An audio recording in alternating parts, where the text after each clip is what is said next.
Alright guys, welcome back to the channel. Today is the day. I am insanely excited. Possibly the biggest mod that I was planning on ever doing to this car. Unless you have been living under a rock, have missed the very obvious hints that I've dropped over the last couple of videos, unless you haven't watched any of my videos, you will know exactly what I'm about to say. I've been so freaking excited about it, I've let it slip in God knows how many videos and social posts and everything else. But for those that have been living under a rock and haven't realised, today is the day we officially announce the Unicorn is getting spicy. So I am finally, turboing. As you can see, ignore the cap, it's not a pulsar, it is second-hand gear, which absolutely nothing wrong with that, it's all in good nick. Does need a bit of a cleanup. So we've got the stock VLT manifold, and we have, I'm not going to be able to tell you much about this because I actually don't know anything about it, other than the fact that it has got a Garrett nameplate. I can't quite see, it's a little bit dark. Garrett nameplate on the back here. I don't know much about this turbo at all. It did come off a working RB30. These both came together off a working RB30. The only reason he was getting rid of this was he was upgrading to a pulsar, which is what these end caps are from. Bigger turbo for a bit more power. It has a 3-inch exhaust. It has, it's about a 3-inch, 2.5 in the center intake, 44mm wastegate piping with the split divider to match up with the exhaust. So it gets a more even flow of air to wastegate and exhaust, or to turbo, etc. And big ass freaking intercooler for the front.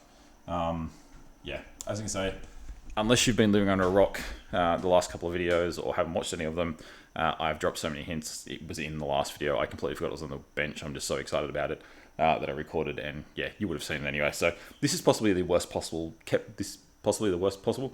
I'm really excited. This is possibly the worst kept secret in all of my videos.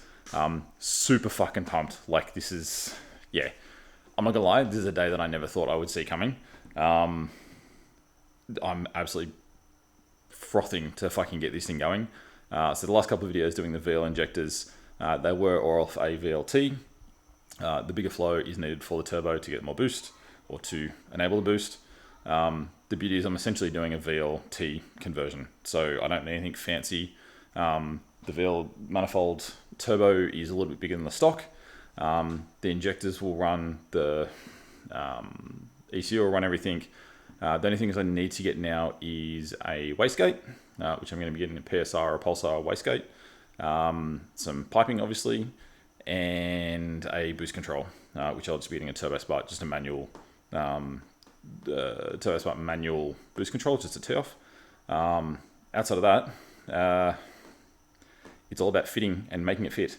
So the first step was getting the injectors done. I wanted to do them in separate parts just so I wasn't doing the turbo and the ECU all at the same time, or the ECU and the injectors all at the same time. Just so something didn't work, it was a little bit easier to troubleshoot. Now that I know the injectors are working and they're running fine, then I can do the turbo, and if something's not working, then I know it's not the injectors. I will take the car for a little bit more of a run. I am about to take the front off, which is what this video is going to be. Well, this and the next couple of videos are going to be me at different stages of doing this install. This isn't going to be a quick process. This is going to be a long-ish process to do, purely off the fact that there's a few things that still need to happen. Still need to get a bit of a budget together, a bit more cash together to get said wastegate and boost control and piping and all the bits and pieces. Couple options I'm looking at for the exhaust. Obviously, easiest one would be whacking on a trailer, take it to an exhaust shop, get them to do it. That will obviously cost more money as well.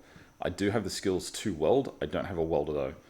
It will actually work out cheaper for me to buy a second-hand welder, do the welding at home myself. Obviously not going to be as good as a pro would do, but it will be fit for purpose. It is not a show car, it is a drift car. As long as it holds together and doesn't shit itself, it will do for the minute for me to get going.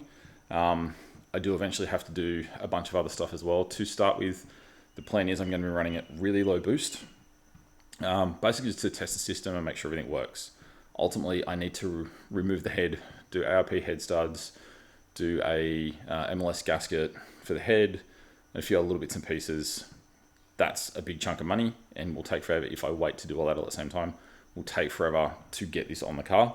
My plan is to get it on, run it low boost with the stock head studs, all the stock head bolts, the stock gasket. I will put a MLS gasket for the exhaust just while I'm putting that on, and then do the turbo and the wastegate. Well, plans to do the turbo and the wastegate welding and piping myself.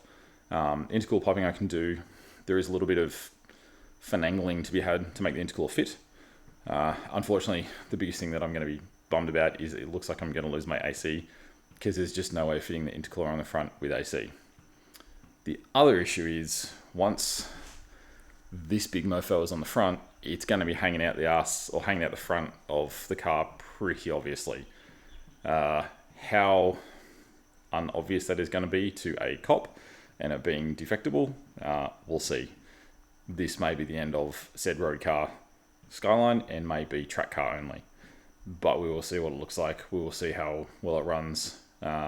Potentially looking at, well, with this setup, it will get the full sick dose. It will get those doo-doo-doo-doos. I'm not going to do that noise because I sound like an idiot, but it will get the full sick dose going, so it will be obvious. The option I have there is potentially doing a blow-off valve, plumb it back in to reduce the dose whilst I'm driving on the street, with the option of I am looking at potentially Go Fast Bits blow-off valve that has the directional, so you can have it either vent to air, so it makes you psh, vent to exhaust, nice and quiet, or block it off altogether so it vents back, or the pressure goes back through the turbine and you get the dose noise, which obviously on track, as wankery as it sounds, it is still fucking sick, and is what I want. So yeah, that's another option to go with.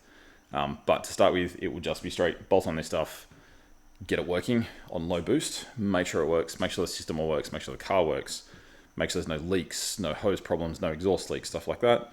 And then we will crank the boost up a little bit to just get it working. And then as I save up the money, next step will be take the head off, replace the head studs, replace the gasket, etc. And then we can crank the boost right up. Plan on doing that and getting a NIS tune at the same time. That way, when I've cranked the boost up, I can do it safely and get it tuned properly. Just running the VL ECU. I think the VLs from memory ran about 7 pound boost stock, which with the stock head studs, you can get away with. I'd like to keep it down. Probably going to keep it, 3-4 pound max to begin with, and then sort of slowly creep it up from there. But when I do the head studs and the gasket, I would like to get the NIS tune done at the same time so I can tune it properly, or actually get a proper map put on it, so I know I can run it, can get the most efficiency out of it, and actually make the most out of it. There's no point in doing all this stuff if I'm using to half its ability. I'm not going to go mental on this. I basically want it to be able to run maintenance circuit, have fun, take people for passo laps, get on doors with people once my skills get up, and just have a fun car. I don't plan on competing with it. I don't plan on, being one of the most powerful cars. It's a fun car. It's a fucking 31 for crying out loud. It's not a Silvia. It's not a 180. It's not a BMW. It's not, it's an R31. It's a 40-year-old car almost, or 35-year-old car. It's a fun car. That's what they're supposed to be, and that's what it's going to be. So it doesn't have to be psychotic boost. It's going to be a safe tune. I'm not going to be putting 20 pound through it. It's just going to be a fun, safe, get out there, make some smoke, rip some tires, get sideways, have a fun car. So yeah, really, really excited. This is just going to be a quick announcement video, just so, yeah, let's get it out there. We go on Boosty Boys. Loving it. So anyway, stay tuned. The build is coming up. I have started taking grills off the front to start making room for intercoolers. But yeah, stay tuned, guys. The next few videos are going to be Boosty Boys.